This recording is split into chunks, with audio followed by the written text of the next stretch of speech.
Little Indy, come back! Dino Dad's voice echoed around the room as he crawled on his hands and knees, dressed as a giant sloth trying to catch Indiana. Dad was doing a talk on Ice Age animals to a crowd of excited visitors at his museum called Thumb's Prehistoric Museum of Wonders.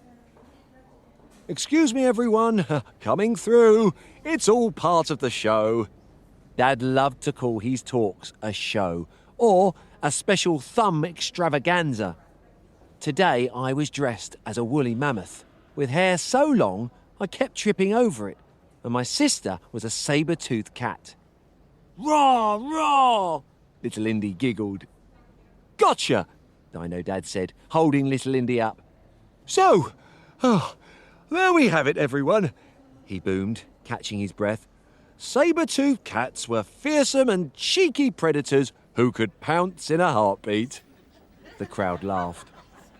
You've been a thumb-tastic crowd, and from 3 of your favourite Ice Age beasts here at our Museum of Wonder, we hope you've had a thumb-believable experience.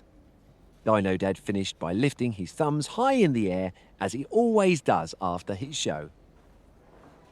The visitors all shook Dad's hand and gave me and my sister warm smiles before leaving to explore the rest of the museum.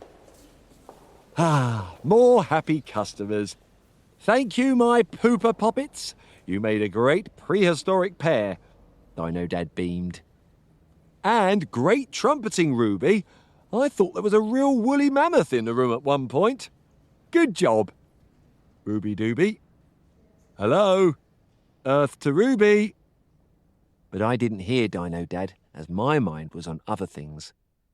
It was National Dinosaur Day on Dinotropolis, a special annual event to celebrate the first arrival of my great-great-great-granddad William Thumb and his magic Ammonite shell many years ago. And I was going to the celebrations with Dino Dad for the very first time.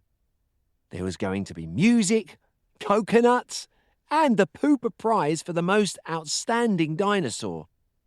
Dad even said I could give out the award.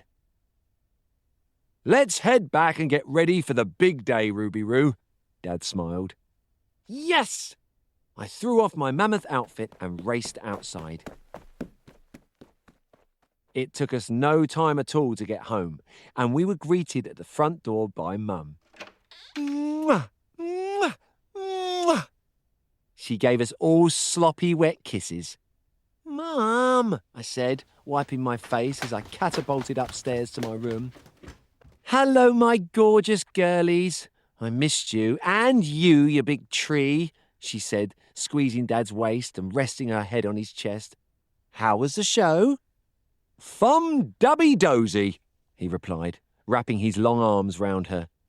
Indy only knocked over an Edmontosaurus model and then climbed on the back of one of the ceratopsians pretending it was a horse, so damage control was good. And the crowd loved it, especially Ruby's mammoth. Really? Mum said proudly. And what interesting prehistoric facts did you learn today, my sweet girl? Mum shouted up the stairs. Woolly mammoths stayed close to their mums until they were teenagers, I yelled back, before running down the stairs with my backpack. Oh, does that mean you are going to stay close to me until you're a teenager? Mum joked. Nope, I'm going to live on Dinotropolis and be a Troodon, I replied. But I'll come back for dinner every day, though, I promise. Oh, so thoughtful of you, she said, smiling. When are we going, Dino Dad? I said, jumping up and down. I couldn't wait to get there. Soon, my little fossil. I've got a few things to finish up from the museum and then we're off. Have you packed everything you need for the trip? Just an empty backpack, I replied, in case we find any treasures.